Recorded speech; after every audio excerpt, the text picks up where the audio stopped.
La lumière, comment dans une maison décider si on met l'accent sur la lumière artificielle ou la lumière naturelle? Comment, quand on n'a pas beaucoup de lumière du jour, on peut malgré tout avoir un intérieur agréable? Ce sont les conseils de Daniel Pardo-Rabani, architecte et spécialiste de design intérieur.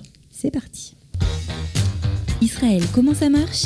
Vous allez adorer comprendre Israël. Bonjour Daniel. Bonjour Cathy. Ravie de vous retrouver. En plus, quand j'entends votre accent italien, j'ai rien que dit bonjour et déjà il y a l'accent. Il y a le soleil qui rentre et la lumière avec, c'est le cas de le dire. Ouais. Alors, comment fait-on dans une maison? Comment on choisit lumière naturelle, lumière artificielle? A priori, j'ai envie de vous dire, on va tous préférer la lumière naturelle. Ah, carrément. Ouais. Mais bon, c'est évident que dans les maisons, il faut unir les deux parce que la lumière naturelle, elle est seulement pendant les heures du jour. Alors, juste un petit intro pour la lumière naturelle. Si on est dans un appartement ou dans une maison qui est déjà construite, finalement, on ne peut pas trop influencer ce qu'on trouve parce qu'on a déjà les fenêtres qui sont positionnées. Normalement, les fenêtres sont positionnées selon la façade de l'immeuble, donc on ne peut pas trop changer. Mais c'est important de faire gaffe. Tout d'abord, si on a des fenêtres qui sont positionnées à sud, alors on a tout le temps la lumière et tout le temps la chaleur qui rentre. Moi, je parle surtout des problèmes ou des caractéristiques d'Israël. Bien sûr. On a beaucoup de lumière et beaucoup de soleil. Et ce que je fais normalement quand je fais des immeubles tout nouveaux ou quand on est au dernier étage ou quand on est dans une maison baignée de lumière. Baignée de lumière, oui. Et j'essaye d'utiliser pas seulement la lumière, mais aussi d'intégrer la lumière avec une intention écologique. C'est-à-dire l'air chaud. Ici, on a beaucoup de chaleur dans les maisons. Oui, exactement. L'air chaud, elle monte. Okay. Donc, si on arrive à créer des fenêtres du côté haut de la maison, si c'est un dernier étage par exemple, c'est possible, ou si c'est une maison privée aussi, ou un skylight, on peut créer une circulation d'air naturelle en fait.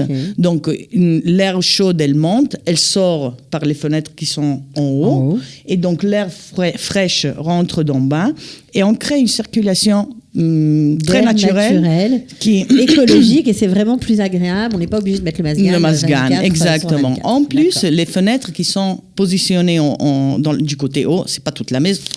C'est pas grave. Ce sont des choses qui arrivent. Et c'est pas dans toutes les pièces de la maison, mais dans des endroits particuliers. C'est très confortable d'avoir des fenêtres hautes parce que ça nous permet d'utiliser tous les murs, en fait, pour des cadres, des télés ou des meubles ou n'importe. Et la lumière qui rentre, en fait, elle est oui, elle rentre dans une direction, dans un angle en fait qui nous dérange pas. Ouais. Exactement. Donc c'est beaucoup. Bon, c'est pas toujours possible de faire des fenêtres en hauteur. Quand on a de hauts plafonds, oui. Exact. Donc ça c'est un bon conseil. Quand on n'en a pas. On peut utiliser un brise-soleil en fait, et que c'est un filtre aussi, qui nous permet, ça, quand j'ai commencé à parler des fenêtres qui sont au sud, qui ont tout le temps la lumière, alors il y a ce qu'on appelle ici mashrabia, c'est une autre chose qui avance beaucoup maintenant dans l'architecture, qui crée des dessins entre le soleil et l'ombre, et quand la lumière rentre, en fait, elle joue avec les dessins qu'on crée sur la fenêtre. On peut utiliser ça. Ça brise un peu la lumière, ça la diffuse, donc on n'a pas chaud à un seul endroit. Exactement. Et en plus, c'est sympa parce que c'est un... Ça coûte cher ou pas? Non, pas du tout. Pas du tout. On peut faire dans plein de matériaux. Maintenant, on a des nouvelles techniques où on coupe la mashrabia avec le laser. C'est très, très, très précis. Et on la colle sur la fenêtre? Non, on ne la colle pas sur la fenêtre. Ça peut être comme un paravent. Un paravent, voilà. Un paravent extérieur ou on peut faire intérieur. Ça, il faut voir où ce qu'on est. Oui, bien sûr. En tout cas, ça existe, donc c'est pas mal. Exactement. D'accord. Quand on parle... Bon, ça, finalement, c'est de petites Trucs, des typim, comme on dit. des typim sur la lumière naturelle. Pour le reste, quand on a les fenêtres qui sont classiques, finalement, et ça dépend des directions. Si c'est des fenêtres qui ont la lumière pendant le jour, pendant le matin ou pendant l'après-midi, mais ça on résout très facilement avec des rideaux.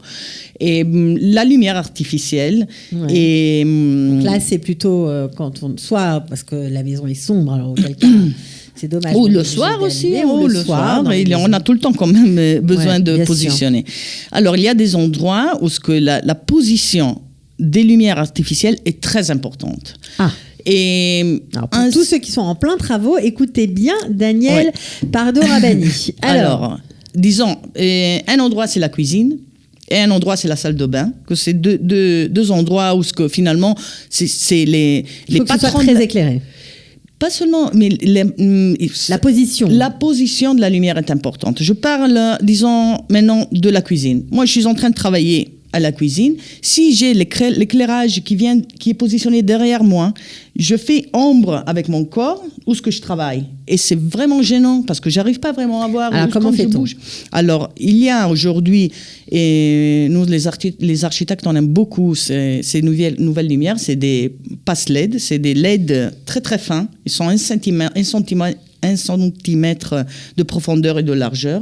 Et on peut très bien les coller sous les meubles qui sont sur le plan de travail, en fait. Parce il n'y a pas besoin de branchement électrique. Il y a besoin, mais il suffit une prise. Une prise, ça suffit. Avec ce qui existe, on peut rajouter on peut rajouter, et normalement, il y a un transformeur, mais le transformeur, il peut être dans l'armoire. Ça se fait très, pas obligé de faire des saignées dans les murs. Pas du tout. D'accord. Et ça se colle très, très facilement. Et ça vous donne une lumière très efficace pour le travail. Et ça ne vous dérange pas, parce que finalement, ce qu'on voit, on voit pas l'endroit d'où qu'elle part, la lumière. Ce qu'on voit, finalement, c'est l'éclairage sur le plan de travail. Ça, c'est un bon plan. Ok, ça, c'est très sympa. On peut le mettre sur le plan de travail, en dessous le meuble. Sous le meuble, au-dessus de la crédence. Bon, on peut trouver exactement. C'est comme ça que, normalement, moi, c'est la lumière du travail. On peut mettre une lumière de couleur, bleue, verte, on peut, mais normalement, jaune. quand on travaille, on préfère avoir une lumière qui est éclairée. Oui. Mais c'est une lumière aussi de stand-by. C'est une lumière aussi que, disons, et la nuit, on veut pas tout éteindre. On veut un verre d'eau. On peut laisser juste ça. On peut laisser ça. Le LED, il ne consomme presque rien, donc il peut rester allumé. Il a une vie presque éternelle, donc c'est super. C'est vraiment très pratique pour les enfants qui se lèvent la nuit pour pas éclairer toute la maison. Ça rassure, c'est pas mal. Tout à fait. Ok. Et restons toujours dans l'endroit jour. Alors, j'ai éclairé la cuisine, la salle à manger. La salle à manger, c'est une occasion, en fait, de donner un peu un touch dans la maison ou dans l'endroit. Donc, là, c'est important d'avoir un luminaire. Un lustre, selon le style de la maison, selon le style des patrons de la maison. Mais normalement, oui, on prend... Dans l'endroit où on mange, on a une lumière qui descend. C'est pas une lumière... Alors, combien de watts il faut pour avoir un éclairage, on va dire, très agréable, pour que ce soit éclairé ? Parce que souvent, il y a très jolis lustres dans les salles à manger, mais on voit rien. On voit rien. Mais ça, il faut se conseiller avec dans les endroits où vous avez acheté le lustre. Ou moi, mais en général, combien de watts ? Il n'y a pas de général, parce que ça dépend aussi des dimensions de l'endroit de la pièce. Et ça dépend s'il y a d'autres lumière dans l'endroit. Moi, je mets aussi des spots tout autour, et normalement, je fais aussi des carnises avec une autre lumière. Donc, il faut faire ça avec quelqu'un de professionnel, ou il faut se faire conseiller parfois, quand on arrive dans un magasin pour acheter un luminaire, qu'on dit voilà, je veux de la lumière, je veux que ce soit éclairé, il faut vraiment arriver avec beaucoup d'informations pour être bien conseillé, parce que il faut simplement on peut aller tranquillement avec des photos. Okay. Montrer comment il est éclairé normalement l'endroit, expliquer qu'on a d'autres points de lumière ou bien qu'on n'en a pas, et demander quels sont les watts, ou si parfois, et moi je viens de finir une penthouse où j'ai mis un très beau lustre qui est genre une cachette avec un arc avec des lumières en bas, et on a vu que avant de le monter, ceux qui nous l'a vendu finalement, il nous a dit ça ne suffit pas, c'est pour une salle à manger beaucoup plus petite. Donc on a mis deux. Vous avez rajouté. On a rajouté, on a fait un arc et un autre.